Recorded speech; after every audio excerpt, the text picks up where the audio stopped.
And we're back. Herf for Ohio State kicking off. Ohio State makes a play on it. Nice kick by Herf there. And again, an ugly ruck. Jesuit knock on. And it's a ball to Ohio State here, just inside their 10-meter line. Vinny, hurry. I'm dying over here. Pull the handy run back. Sorry for a little, something came unplugged there.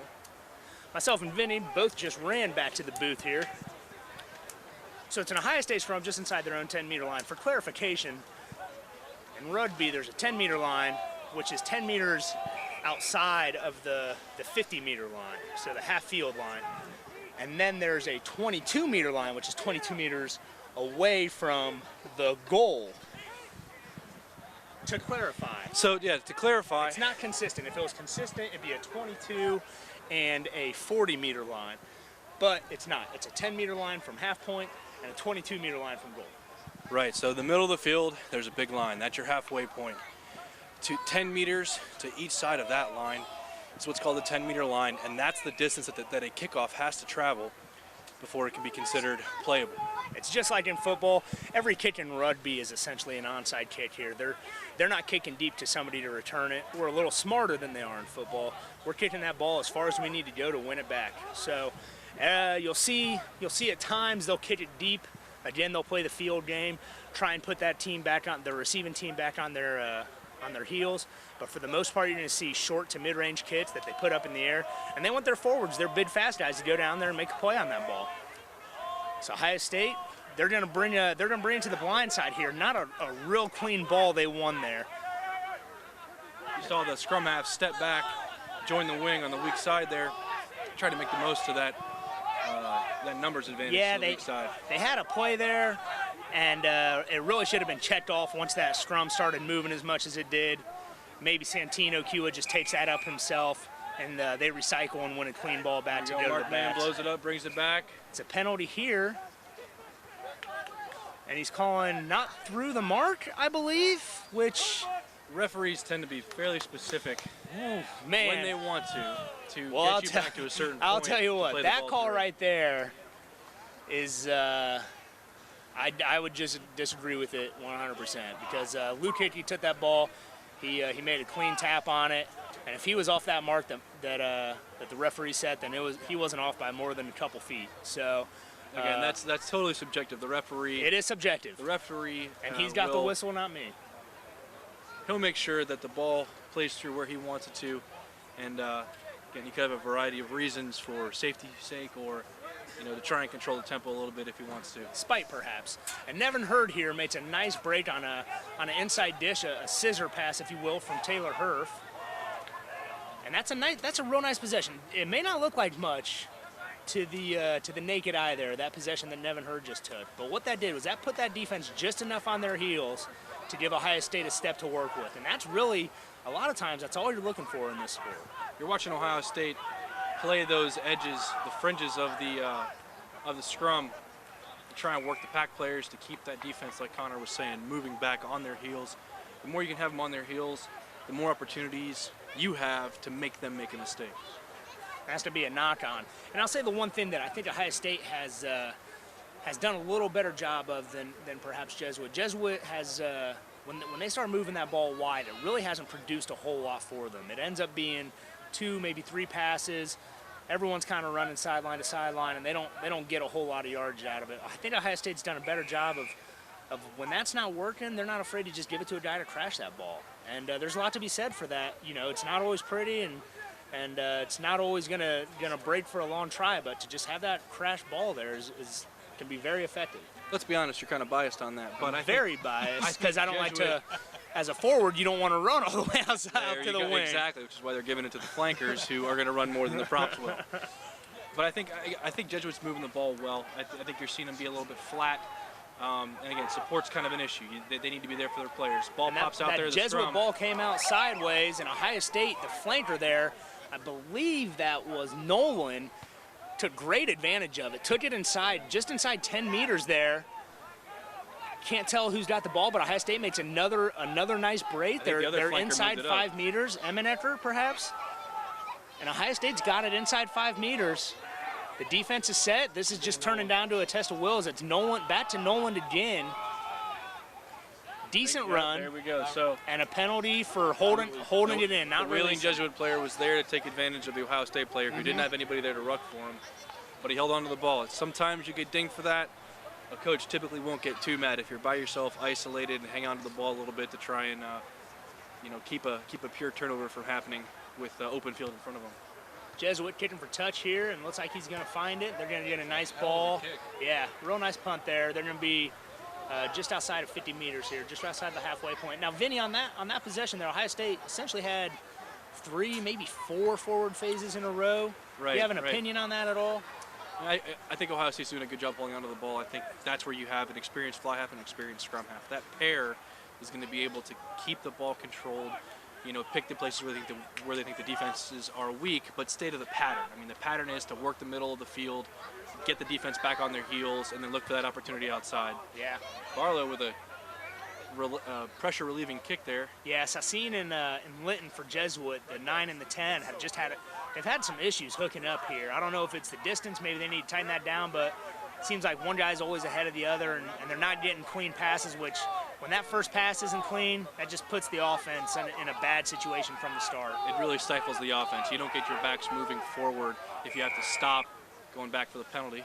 And we got a Jesuit player down. Now you will see that they'll play through this injury until there's a good stoppage. Obviously the ref will avoid play near the injured player. He is up now, but it's like one of their locks. Number 5 there, yeah. Now I will say that the one thing to Jesuit's credit, there's no appearance of intimidation here from these guys. They're working. They're here to work. Well, they have to lose. You come in and you're playing the Buckeyes, a D1A team, first year. I mean, they were probably coming in thinking they were going to, knock Ohio State in the mouth. I think you're right. And they came here with everything to gain. This victory is it could be a big boon. I mean, even staying in tight through the game, a tie or keeping it really nice and tight. Nice clean line out to Ohio State. Gets through Hurd to Harmon, crashing in from 15, and Harmon got stripped there. Coughed up the ball, and it was Jesuit knocked it on the pickup. Had a Jesuit hand in there. Is that what it was? Maybe on the strip they called it Jesuit knock on? Yep, that's what it looks like. Okay. So it's going to be Ohio State ball, and really, it's a pretty decent situation for Ohio State. That strip became advantageous for them. Well, they've got the scrum here on our side of the field, on the close side of the field, but they have a big blind side. They want that for a nice fast winger, a good strong flanker, an 8-man.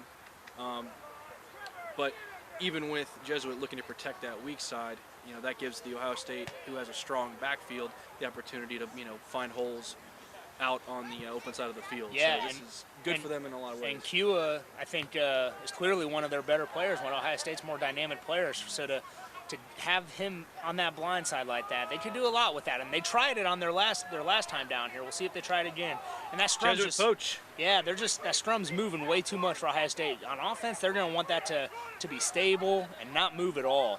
And when it starts moving, and Nevin Hurd. Mid-air poke. Nevin Hurd just hit the pocket of, I believe, Linton from the fly half going out to center. You can see him right now getting a little frustrated with that. And Nevin Hurd just makes a heck of a break on that ball. That fly half for Jesuit has every right to be frustrated. When you're in that situation, if you poach a ball like that, you're deep in your own end. You know what? Take 1 or 2 phases up, but you need to control that ball. You need to get it back to the fly half who's going to put it downfield so that you get out of your own end. If you have a team that's running strong like Ohio State has been, you've got to get out of your own end. You got to play in the middle or their half. Otherwise, you end up with situations like this where it takes just one mental lapse and someone else scores. Yeah. And Ohio State's the benefactor, and it's 30-7. And Herf with another straight-on kick here. And if history is an indicator, and it is, 32-7. All right, now this is a mental test right here. This is nothing but, you got to reach down in if you're Jesuit, and you need to get back up here, have a strong kickoff, and keep the game going forward. And you're seeing the importance of the place kitchen in Rugby. They've had 4 tries now, 2 points for each conversion. That's 8, and another 3 on the penalty. That's 11 points it's a third of their points, more than a third, more than 33% of their points just on kicks, right inside, right, just straight on kicks for her for the most part. Taylor, the Rabbit, he is 3 for 4 on conversions, and the one he missed was in the corner. So it's, I mean, he's doing fairly well. It was a tough kick, yeah. Most guys aren't going to make that kick. That's a tough one. Yeah. And especially for a freshman. another nice high kick by Stapleton. Ohio State wins it back. Going right to the end center this time. And Jesuit, their 10, Litton, is right in the face of Nevin Hurd there, making a nice defensive play. And he's looks like we have not rolling away on Wheeling Jesuit, so they came down on the ball and either didn't have the opportunity or didn't try hard enough to get away from the tackle. And you're seeing Mark Mann. We've seen that ball trickling out as we spoke about in the first half, trying to figure out why that ball was trickling out the way it was, and you can see Mark Mann's cleaning it up. He's calling the referee has to make an effort to control the ruck situation. If they lose control of the rucks, then the game just gets out of hand and you get injuries a lot more often. And it looks like a scrum here to Jesuit. Is that a knock on? Yeah, Kua had the knock on, and he had some space to run. Look, missed opportunity. Yep. That's the excitement. You get a ball in your hand, and see the open field in front of you, you just want to go. And he was moving at pace. I mean, he was coming. He was. And he runs like somebody that went to St. James the Less. I'm telling you, he runs like a madman. He really does. I've seen you run, Connor. It's a little bit different. It is. A little smoother, probably. You ever seen a duck caught in one of those plastic things that you think it's my runs are methodical. They are. They are. So that ball came right through the scrum. Yeah, we've seen a lot of that. These scrums haven't been real settled all night. They've been moving sideways and front ways and back ways all night, and you can see it. It's already moving before the put in. And Mark Mann, I think, is just going to want to get them out of this. And Ohio State's pushing back. Again, ugly. Really maintains the ball. I think so, but it's not going to be a clean ball for. Oh, they got it out clean. Yeah. Oh, and Jamie makes a nice move, and he's going to break one. And he's still moving. And you see Jesuit probably a little more than Ohio State making that last ditch pass. Watch right now. You see all the pack players. They're jogging over. They're walking a little bit. They're staying outside. Right now you have one lock, and the rest of the backs trying to keep possession of that ball. It's going to be a tough move. They're all moving sideways. No one's deep. And Ohio State pits Jesuit's pocket there. And they're going to get the ball back here on their own 10-meter line. Luke Hickey with a box kick. And it looks like it went straight out there. No?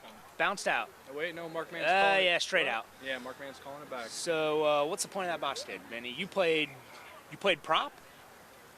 I could now. Okay. Without your size. I may still be faster than your duck run. Yeah, I'm sure you are. Needless to say, jerk.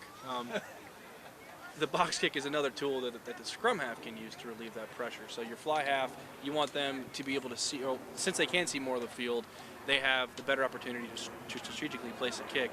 But your scrum half, if you have a good skilled scrum half, they have the ability to put that ball into space real quickly from the base of the ruck.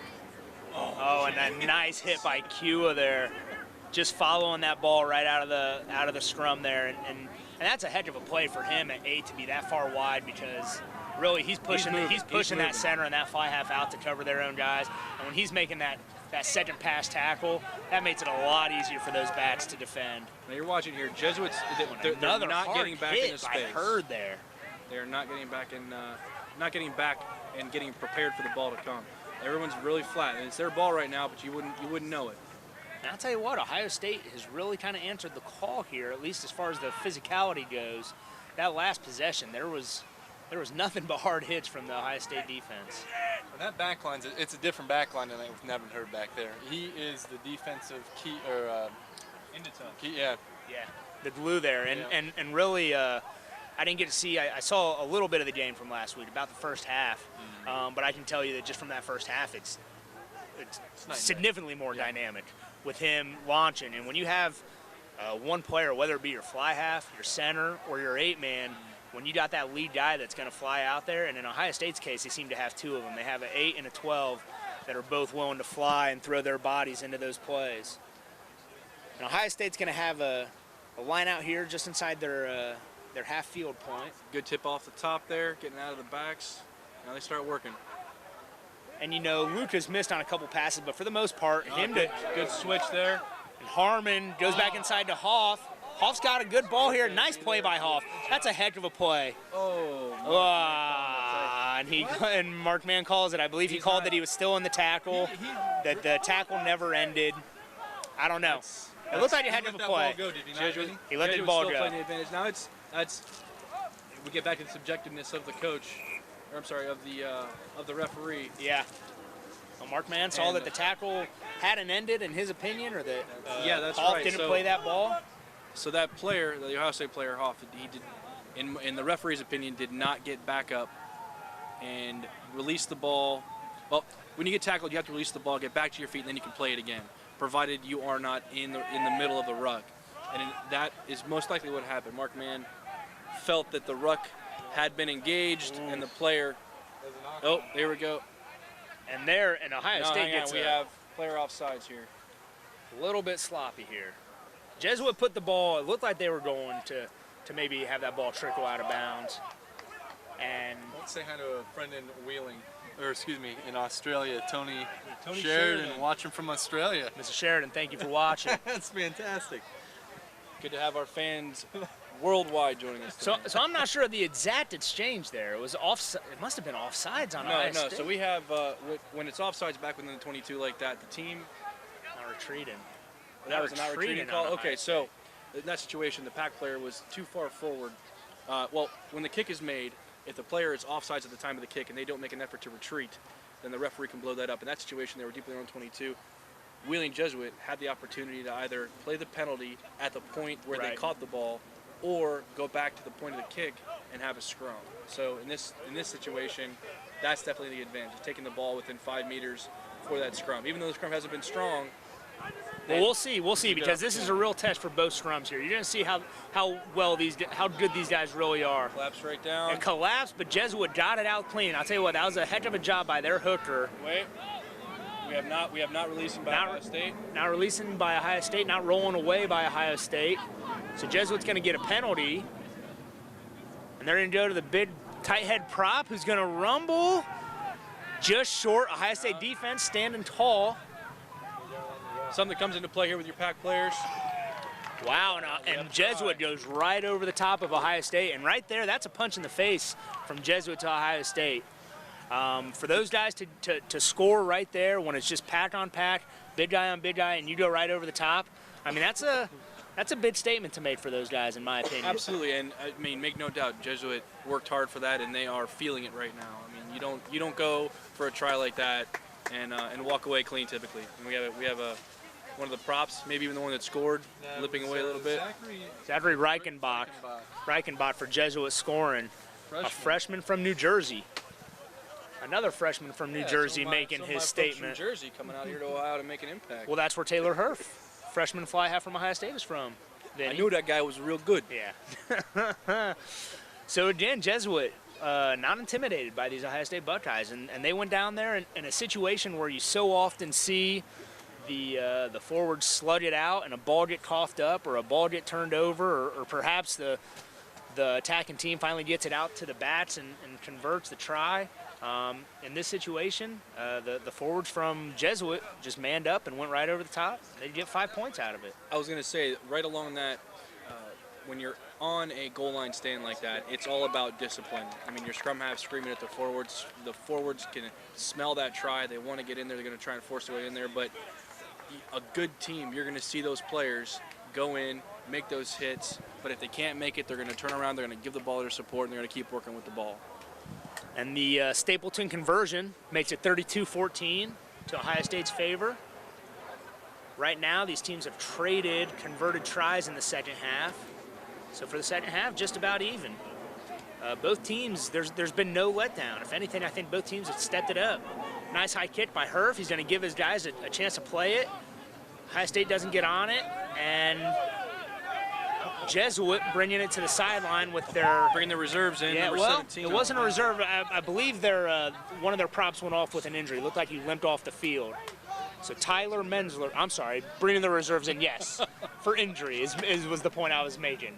It wasn't a tactical substitution, I guess, Vinny, for clarification. Ohio State playing in their own half. You're nailing it, Connor. And they're going to get a clean ball back. And that's Stoddard, Dave Stoddard. Campbell Scurv, number 40-something, making a nice hard run. And again, those hard runs that and maybe gain a meter or two. I've got a lot of love for them personally. And I don't think it was a knock on. He dropped the ball, but it looked like it dropped backwards. Yeah, went backwards. Ohio State puts it deep to Jesuit, and Jesuit could be in trouble here with a bad pass in the back line. Ohio State's got to capitalize this opportunity. It was a forward pass, so right now, And that's their. Mark Mann's giving the advantage. I believe that's their flanker, Dan Nolan again. I think that was Kyle Kelly. Was that Kyle Kelly lock? Okay. No, ball batted away And by Ohio State Jesuit. coughs it up, and I'll tell you what, you see who Ohio State had in that ruck, and there was 3 guys in a scrum half, and you're not going to maintain possession when you're running a forward ball with 3 guys. I mean, to go from one rut to another with only 3 guys is just not going to work out for you, ever. Here we go. Just getting We a have little ugly. Diving in over on Ohio Jesuit. State's Luke fault. Hickey wants to take it quick for Ohio State. He catches them sleeping a Ooh, little that bit. should be something Offloads right to, I believe that was Hoffman. I'm not certain. And Ohio State's going to get a nice ball here to play. They got numbers. Herf finally decides to pass. Ben Williams coming in on the ruck. That call that Mark Mann made where the player came off of his feet. When you go into a ruck, the player needs to make an effort to stay on his feet. If he goes in, dives over, comes off his feet, that's a safety issue. The referee has to blow that up. Yeah, you can't just go flying over in these ruts. You can't go diving. You can't Superman it over. That was a rough call. Kicked it downfield by 13. Looks like he's going to do maybe one of the Jesuit guys from the sideline should help out. But they're going to make their guy. Hey, those guys got conviction. You kick it downfield, you go get it. So the out center, for Jesuit, who's from Powell, Ohio, Alan Hansen. He played his sevens for Upper Arlington. Well, yeah, and he actually came from Cleveland and played for the coach of the now coach of Notre Dame College. And I can't remember where he played in high school, but it wasn't actually in Upper Okay. Arlington. But nice to see another Ohio boy out, and I'm sure he's loving this experience, playing under the lights at Ohio State. Jesuit kicks it out of bounds. And speaking of which, these night games, they're somewhat rare in rugby. You don't see them a whole lot. But it is fantastic when you have a chance to play 'em. Fantastic. I remember coming down here when I played at Bowling Green to come play against all of you people who I didn't like at Ohio State. Yeah. Playing down here in this field, in this atmosphere, was just fantastic. So, a night game, there's nothing like it. It's reminiscent of, those guys that played high school football. Absolutely. And, any kind of night football game as well where you're under the lights. It's a totally different feel. Looks like number 12, Jamie Barlow from Jesuit coming off the field. That may have been a tactical substitution. The local boy coming home. Coming home, and You dream big, Matt. You dream big. he can't be too thrilled about the way things went tonight. He came here to win a rugby game, and he played well, I thought. He's got a whole fan base here from Upper I Arlington. don't doubt This it. is a rough night. I don't doubt it. It's a rugby-centric family. I know that. I know that much from meeting his father. But Ohio State's gonna just kind of sloppy. The last few phases have been real sloppy for both sides. Nothing clean. Ball's getting coughed up. More of those worm burners we talked about. And Ohio State's going to get a penalty here. And you would assume they're going to go for touch here. There's not much to gain from attacking here. Right. You're in the middle of the field. Herf with not a great kick. You got to get it out when you go for it. But then again, there you go. Jesuit gives them a break with a bad connection in the back line. Ohio State's back line came down as a wall, and that's what you want when you have a pressure kick like that. You want your defenders to stay together, come down. And a nice move by Litton there to give him some room to work with, to give Jesuit some room to work with inside their own 22 here. And with Hurd there, there's going to be a launch. And they're kicking for touch. And he's going to find it. He's going to find it. And what's the call That was here? the hooker here. That was their captain, number 2. Jesuit ball. Did he touch it? And he must have touched it going out of bounds. We got a tent in our way. The touch judge is saying that there was contact with the ball before it went out of bounds. We got that on replay. And that's the call that's going to stand. He may have been willed by his teammates to make that call. They were shouting for it. I couldn't see it. Then again, Ohio State you didn't hear any complaints. You didn't. And Hoffman looked guilty. I can't say that much. Didn't matter. Ohio State gets it back. So Ohio State steals the line out back. And not a great, just another miscommunication, and they were going to kick it right to that 15. Why is that not good, Vinny? Yeah, if you're gonna put it in the backfield like that, you need to give your backs a chance to get down there and put pressure. So you got to put it high, you got to put it deep, but you can't put it short and not high. And you see immediately what John Stapleton does with it. He gets it right back to where the kick came from. Ohio State gained. All they did was basically just to hand the ball over there with that kick is all they accomplished. So you need to see Wheeling Jesuit needs to they need to work all sides of the field. Right now they're going, they're just staying to the middle. They had an opportunity to put a couple more forwards out on the weak side, but they didn't take it. And I'll tell you what, the one thing we probably haven't acknowledged as much as we should, that the defensive line for Ohio State has been flying up all night. They've done a heck of a job of coming up as a unit. Especially when they're set, when those guys get set, they come up hard, and that's what you want from your defense. Again, that defensive line you talk about, I've noticed the back three have been doing it all night on those kicks. The defensive line for Ohio State's been pretty good. We have a high tackle. Yeah, I agree absolutely. They have been a unit, and that's what you want. You want them coming up together. You want them talking. You want them covering the field and lining up the guy they're going to tackle. And we were pretty hard on them last week, but Jesuit here with a good situation. It started with a break by Sean Wagner. And there you go, another try for Jesuit. And they're answering the call here from Ohio State. They've scored the last two. That's that same spot. Yeah, the exact same spot. And we know Stapleton can make the kick from that spot. So it's 32-19. If he can convert, he'll make it 32-21. And that's their pack working hard. I mean, their back line has done a little bit to move the ball forward, but by and large, their pack's working overtime right now. And it started with a break again by Sean Wagner, who scored the first try for Jesuit, and he made a nice nifty little run down the sideline. He makes people miss. I'll tell you what, he's an elusive runner. He doesn't look very elusive, but he kind of slips in there, and guys can't seem to get a hand on him. They're going to be down. If they can nail this, it'll be an 11-point game. So it's still a two-score game, but they're going to be right back in it. And with about 13 minutes to go. 13 minutes to go, and Jesuit certainly putting the pressure on Ohio State here. Matt, what is the web saying right now? We got anybody making comments or? Let's see here. Number 4 for Wheeling, former teammate Michael Guggenheim, former teammate of number 4 here with Sharks. Nephew of the famous artiste, architect? What is it? Architect? Artist? Stapleton converts. Artisan? 32-21. We got a few parents watching at home. Mr. and Mrs. Hilton. Ian's been playing a heck of a game tonight. And hopefully they consider donating and becoming parts of the Alumni Society.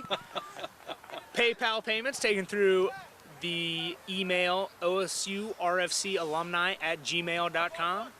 Make sure to get your OSU rugby gear at worldrugbyshop.com. Absolutely. Thank you, Hilton Branch, for watching. Also want to say a big thanks to our production partner, Orange Wave Productions, for being here and setting everything up and helping make sure we sound all right. Yeah, absolutely. And an errant pass by the new prop for Jesuit, or I shouldn't say the new prop, but the Mensler who ran on in the second half here. Jesuit's they're gonna recover all right from this. So far, oh wow! Great pressure by Ohio nice State. hit. Who was that? Is that Kua again? No, that was Jeff Walsh, Captain Jeff Walsh. So they are converted open side flanker. He's now playing hooker, which I talked to him about personally. He said he was excited about the move. You look at the guy and you say, hey, you're a hooker. And I think he takes it with pride. He did a heck of a job playing 7, and he can play 7. But that guy was born to play hooker, and Ohio State's going to get a nice break here. Was that a quick line out? No, it didn't go in touch. They made the play there on the sideline. He caught it before it went out of bounds, and they moved the ball. It was the wing that caught it, and he passed it to Harmon, I believe, and then it was Herf that brought it upfield. That's a hard-learned lesson that fly half has to make. When you have the opportunity to put that ball in the touch, I mean, that was a free line out midway downfield. You have to find touch. It'll get you every time. You have to make it into touch. I mean, I can't even stress that. I missed it enough times against you guys to know that that's so frustrating. And Ohio State does with a quick tap with the penalty right about 8 meters out. They get it down. They're knocking on the door here. They got numbers. This should be a try. Kyle Harmon. It's a try. Baby boy, as they affectionately call him. because he has a son. No, that's a joke. No. Because he is baby-faced. Kyle Harmon touches it down, and this will really be, since the first try, the first challenging kick for fly half Taylor Herf. He's about, what is that, 20 meters from the sideline maybe? Yeah, something like that. 15, 20? Yep. We'll say 17 and a half meters from the He sideline. had a problem kicking it down on this side of the field last week. So, look, and the wind, if you can see, he's got some wind coming. I would think that one would help him. Am I incorrect? No?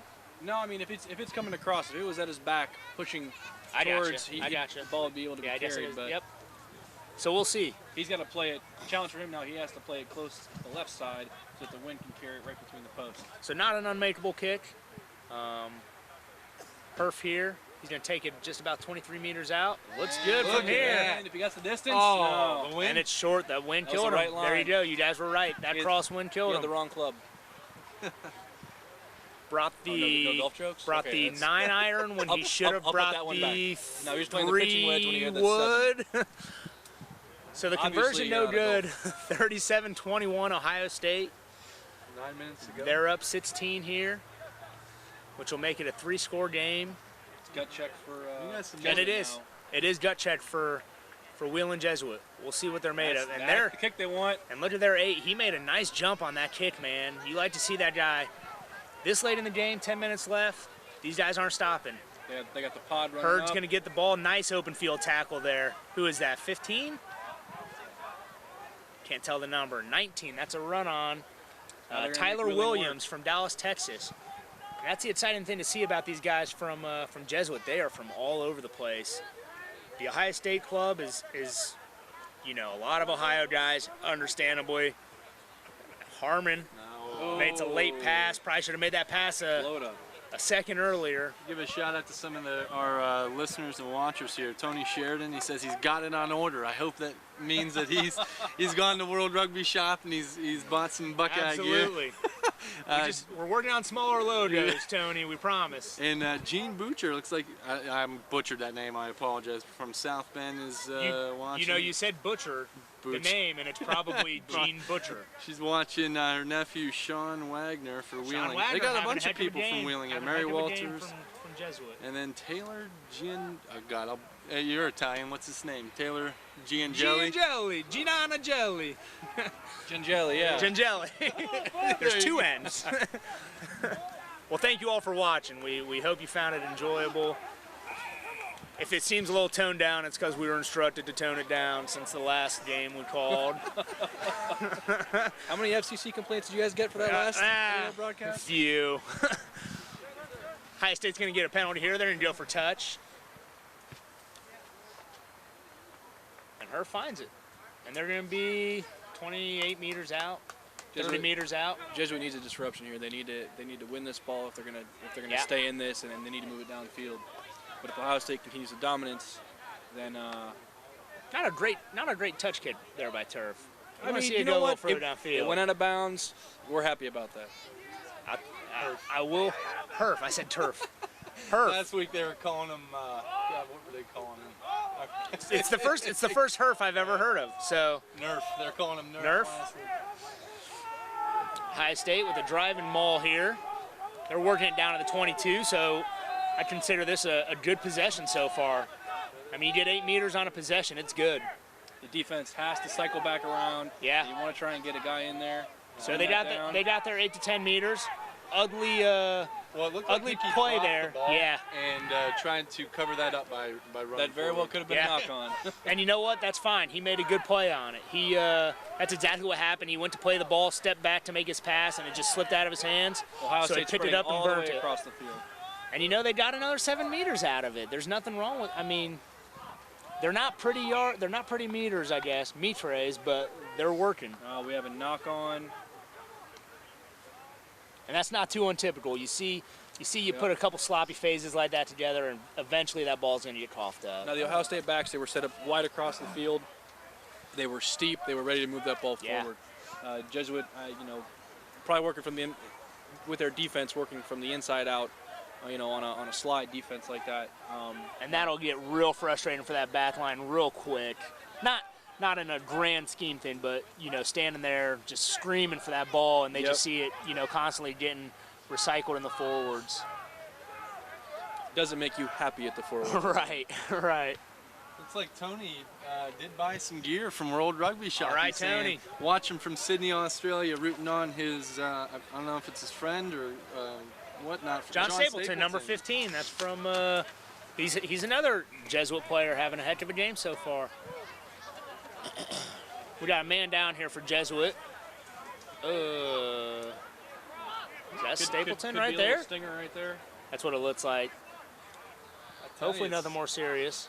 It's not 15. I tell you, that's tough. Those stingers when you get that real good strong hit, and all of a sudden your arm goes numb. It's not what you want to feel, but thankfully it's something that you do recover on pretty quickly. Yeah, sometimes it just takes a couple phases, maybe a minute of running around. For you to realize that your arm's still attached. All right, it'll work. I'll be fine. I'll be fine. And at least on a size scale, is a real upgrade for Jesuit. Number 1's a big boy, but they brought on a bigger boy in his place. We only got the number for that freight train that just came on.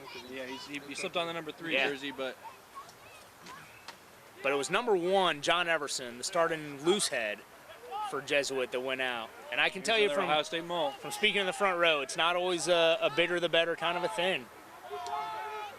every player on the field in rugby needs to be able to do. They need to have a core set of skills. They need to be able to run and pass and tackle and communicate. So, you know, you can have the biggest guy on the field, but if he's not able to get around it, if he doesn't have good ball skills, then you know what? He doesn't have as much of an opportunity to play. Yeah. And in the scrums, it can be just a total technique thing. Those smaller, more fit guys a lot of times have much better technique than the big boys that look like they should be playing pro football, and they'll take advantage of them every single time. It was about, what, 75 when game started? It's got to be in the 50s right now. It's really dry. And Ohio State making a play here, and it's a try for Ohio State, it looks like. There you go. You must have some kind of vision ability to be able to see that try happened before it actually happened. Well, you know, he was in. He just had to touch it down. It was Evan number 7 for Ohio State, and I'm sorry I missed who the offload was from, but it happened so quick. Ohio State made a nice break, and he broke it right up the middle. Made one quick offload, and Evan is the benefactor. He's going to put it down, and it's going to be another easy conversion here, seemingly for Taylor Herf. And with about three and a half minutes left to play. And that's it. Oh, I'm sorry, Vinny. No, go ahead. I was going to say that tends to be a backbreaker there at that point of the game. Not that Jesuit was maybe in position to come back at this point, but that's kind of an exclamation point for Ohio State. We want to see him put a few more points on the board, but we don't think they're going to come back to win at this point. Needless to say, I don't want to see him put any points on the board. To be honest. I'm here to see strong. I'm wearing Ohio State gear. The Bowling Green grad admits he's got Ohio State gear on. You know, I'm wearing my Bowling Green underwear. It's fine. It's funny, Vinny. I saw a picture of you in your home wearing an Ohio State jersey, and it made me cry a little bit. I don't think you saw that. That didn't happen. It was an Ohio State football jersey. No, my wife made me. Your beautiful wife, Ashley Staropoli, who's probably listening right now. She's probably watching The Real Housewives of whatever city. And Jesuit, always game. They go for the blindside kick there, and they're going to get it back. Ohio State. Playing it on the Ohio State. He knocked it on there. So Jesuit went. They put their strength to the left. They kicked it right. You don't typically see that. Again, this is kind of a last-ditch. That's kind of a last-ditch onside kick again, if you will, effort there to try and win that ball back, catch Ohio State sleeping. And they would have had it if the captain hadn't bobbled the ball right there. Yeah. 44-21 with about 2 minutes to go here in the game. Again, thanks everyone for watching. Thank you, Orange Wave Productions, for setting this all up. They made this as seamless as possible. All they need is a couple jerks, couple very talented, good-looking guys in the booth talking about the little rugby they know. Right. If all of you out there can't tell, Connor and I are very attractive men. So that's just. And Matt is mildly attractive. But he levels us out. much kudos to Orange Wave Productions, also to Ohio State Alumni Society for funding this project. Jamie Walters, our cameraman. Well done. Jamie Walters, the cameraman. Again, we know we've hit you up for it a couple times, but you can always support the club through osurugby.com, PayPal, through osurfc at Gmail, World Rugby Shop, search the Ohio State Rugby team. You can buy our gear. Every little bit helps. We are fully self-funded, so any little bit from fans and supporters, we are happy to take. Think they're gonna go for another try here? I don't. So that wing was up in the fly half, just kind of put that in the corner. That would have been, you know, to either get it out of bounds and chew up a little more ground in time, doesn't hurt anything, or, you know, the best case scenario was they broke around the corner, caught that wing up a little bit, and the fullback in the middle of the field, you know, they very well could have converted that into a try.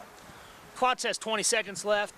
There was a couple runoffs, so there may be a minute of injury time. I don't know if there was much stoppage in the actual game, but it's always kind of hard to guess what the Sir has on his watch. Q is looking for the kill shot again. And Q again just leading. I'll tell you what, Q, I think he's used to scoring a little bit more, or being a little more on the offensive side. You hear the whistle for the final. We are in extra time. Yeah, we are in extra time, so we're on the ref's clock now. But Q has made his mark defensively here for sure. And, you know, he probably didn't get as many touches or break as many tackles he likes, but you get that guy that's going to play defense every single time. You don't need him to run the ball. That's a difference maker on the field. He really is. He's a beast on the field. And again, another great rugby player from St. James of Less, parochial grade school. That was Brian Hoffman with that tackle and pick. And Hoffman certainly has made his mark with 2 tries. Jesuit's last opportunity. And Hoffman's a senior, is that correct, Matt? Yeah, I think so. I believe he is a senior. They're gonna be, Senior. It'll be sad to see him go. He is a heck of a player. Now you really got to watch Ohio State's defense organized. You're going to see them, you know, make sure that they cover the fringe of the ruck first, and that they line up the backs second. So, you know, that weak side's not really even a threat right now. No one's out there. Jesuit's not looking.